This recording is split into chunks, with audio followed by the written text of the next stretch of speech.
আজকের সমাজে যেখানে আমরা প্রতিদিন শুনি চুরি, প্রতারণা কিংবা অন্যায়ের গল্প, সেখানে কিছু মানুষ আছেন যারা তাদের ছোট ছোট কাজ দিয়ে প্রমাণ করে দেন মানবতা এখনও বেঁচে আছে।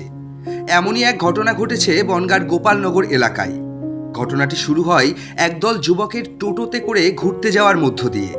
তাদেরই একজন সাজ্জিদ মণ্ডল ঘোরাঘুরির মাঝেই নিজের মোবাইল ফোনটি রাস্তায় ফেলে বসেন। বুঝতেই পারেননি কখন কোথায় তা হাতছাড়া হয়েছে। অন্যদিকে ঠিক কিছুক্ষণের মধ্যেই ওই রাস্তা দিয়ে আসছিল বাপ্পা সাহা নামে এক যুবক। পেশায় না হলেও তিনি এক পরিচিত মুখ, বন্যপ্রাণী উদ্ধারকারী সংস্থা লাভ অ্যান্ড কেয়ারের সক্রিয় সদস্য। সাপ উদ্ধারকারী হিসেবে বনগাঁ এলাকায় তার আলাদা একটা পরিচিতিও আছে। গত শুক্রবার বাপ্পা সেই রাস্তা দিয়ে যাওয়ার সময় মোবাইলটি পড়ে থাকতে দেখেন। প্রথমে কিছুক্ষণ অপেক্ষা করেন যদি ফোন আসে মালিকের কাছ থেকে।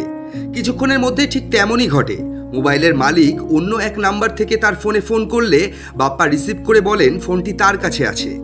সে যেন গোপালনগর থানায় এসে সঠিক প্রমাণ দিয়ে মোবাইলটি নিয়ে যায়।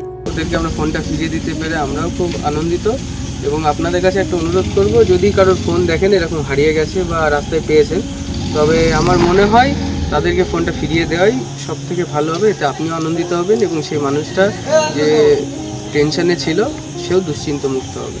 বাপ্পার এই মানবিক উদ্যোগ দেখে খুশি হয় গোপালনগর থানার পুলিশও।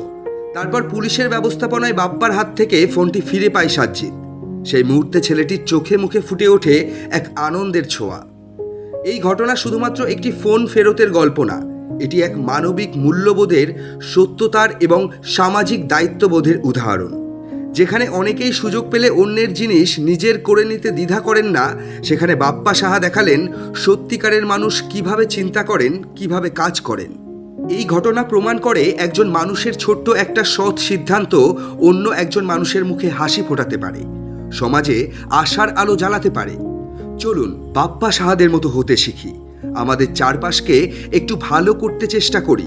কারণ পরিবর্তন বড় কিছু দিয়ে নয়, শুরু হয় একটা ছোট্ট ভালো কাজ দিয়ে। সততায় শক্তি, মানবতায় আশা। দ্য ডিসকভার বাংলার ফেসবুক পেজের এমন গল্পগুলোই হয়ে উঠুক সমাজের অনুপ্রেরণা, আর বাপ্পার মতো যুবকেরা হয়ে উঠুক সেই গল্পের নায়ক।